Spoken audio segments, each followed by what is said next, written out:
देखिए, जब यहाँ पर जिम मैकफेरसन ने अपनी पत्नी कोन्नी को पत्र लिखा, तो उस लेखक जो था वो समझ गया कि निश्चित रूप से यह पत्र इस टेबल के मालिक का है, जिसको कि इसने किसी के लिए लिखा है। उस पत्र में लेखक लिखता है कि एक पता लिखा होता है जिसमें लिखा था मिसेस मैकफेरसन 12 कापर ब्रिज ब्रिजपोर्ट। उसमें यह पता लिखा होता है। लेखक सोचता है कि मैं इस पत्र को लौटाऊंगा, जिस पते पर है इस पते पर इसको दे दूंगा। लेकिन लेखक उससे पहले उसकी उत्सुकता थी कि इस पत्र में लिखा क्या है। लेखक पत्र खोलता है और देखता है कि उसमें जिम मैकफेरसन, जो कि एक अंग्रेज ऑफिसर था, उसने अपनी पत्नी जिम कोनी को लिखा था। उसने एक बड़ा ही अविस्मरणीय पल के बारे में लिखा था कि जो उस समय युद्ध के मैदान में घटित हुआ था।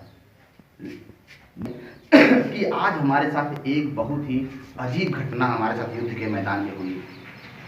जर्मन और अंग्रेजों के बीच में युद्ध चल रहा था। किसके बीच में? जर्मन और अंग्रेजों के बीच में युद्ध चल रहा था। अंग्रेजी सेना एक तरफ खड़ी हुई थी, जर्मनों की सेना एक तरफ खड़ी हुई थी। दोनों अपने अपने खंदकों में खड़े हुए थे, बस बंदूक गोला बारूद लेकर एक दूसरे पर वार करने के लिए खड़े हुए थे।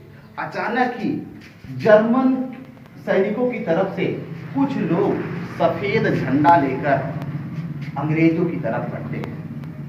सफेद झंडा लेकर अंग्रेजों की तरफ बढ़ते हैं और अंग्रेज सोचते हैं कि ये क्या है, ये कोई चाल हो सकती है दुश्मनों की। अंग्रेज डाउट में हो गए, संशंकित हो गए, आशंका में हो गए कि यह निश्चित रूप से जर्मनों की कोई चाल हो सकती है। अचानक ही उसमें से एक दो तीन सैनिक जो थे, एक सैनिक सफेद झंडा लिया हुआ था, दूसरा सैनिक एक दूसरे को मुबारकबाद दे रहा था, क्योंकि उस दिन क्रिसमस का त्यौहार था। किसका त्यौहार था? क्रिसमस का त्यौहार था। और क्रिसमस के त्यौहार के दिन वे युद्ध नहीं लड़ना चाहते थे, युद्ध नहीं लड़े, बल्कि जर्मन के कुछ सिपाहियों ने अंग्रेजों को हैप्पी क्रिसमस की बधाई देते हुए कहा और हाथ में सफेद झंडा लेकर आगे बढ़ते आ रहे थे। और अंग्रेज जो सिपाही थे, ये उनकी चाल को समझ नहीं पा रहे थे। वो नहीं समझ पा रहे थे कि हो क्या रहा है, ये हमारे दुश्मन हैं और हमसे इस प्रकार से क्यों बिहेव कर रहे हैं। अंत में होता है जो जिम मैकफेरसन था, क्योंकि ये कैप्टन था, मिस्टर मैकफेरसन जो था वो कैप्टन था, उसने ही यह पत्र लिखा अपनी पत्नी को, ये घटना मेरे साथ युद्ध के मैदान में हुई। फिर क्या हुआ? फिर यहाँ पर जर्मन अधिकारी जो थे वो अपने साथ शराब की बोतलें और कुछ डिब्बे में कुछ गोश्त लाए थे, उन्होंने अंग्रेजों को भेंट किया। अंग्रेज और जर्मन खूब हंसी मजाक किए, खूब आपस में एक दूसरे को बधाई दिया, खूब खेले, सारी रात उन्होंने खूब एंजॉय किया उस पल में। यहाँ पर आप जर्मन अधिकारी ने मिस्टर मैकफेरसन से कहा कि आप किस स्थान से बिलोंग करते हैं, कहाँ से हैं? अधिकारी ने बताया कि मैं यहाँ से हूँ, रसलडॉर्फ से हूँ। उस जर्मन अधिकारी ने, अरे मैं तो वो स्थान जानता हूँ, मुझे तो उस स्थान के बारे में पता है। एक दूसरे को आपस में उन्होंने फैमिलियर होना चाहा, एक दूसरे को अपनी हाल चाल बताया कि मेरे परिवार में कितने लोग हैं। वो कहता है कि मैं ऑर्केस्ट्रा में वाद्य यंत्र बजाता था। मैकफेरसन कहता है मैं एक टीचर था, और दोनों में इस प्रकार से काफ़ी घुल मिल गए थे, दोनों एक दूसरे से काफ़ी चर्चा चल रही थी। यहाँ पर हम थोड़ा सा स्टूडेंट्स, अब हम पढ़ेंगे डॉर्सेट और हार्डी के बारे में।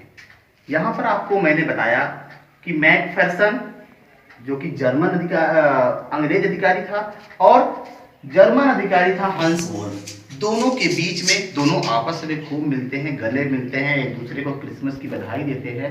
अब स्थिति बन पड़ती है कि दोनों एक दूसरे को अपनी अपनी बातें बताते हैं। हंस वोल्फ जो था, मैकफेरसन जो था, वो बताता है कि मैं डॉर्सेट से बिलोंग करता हूँ। कहाँ से?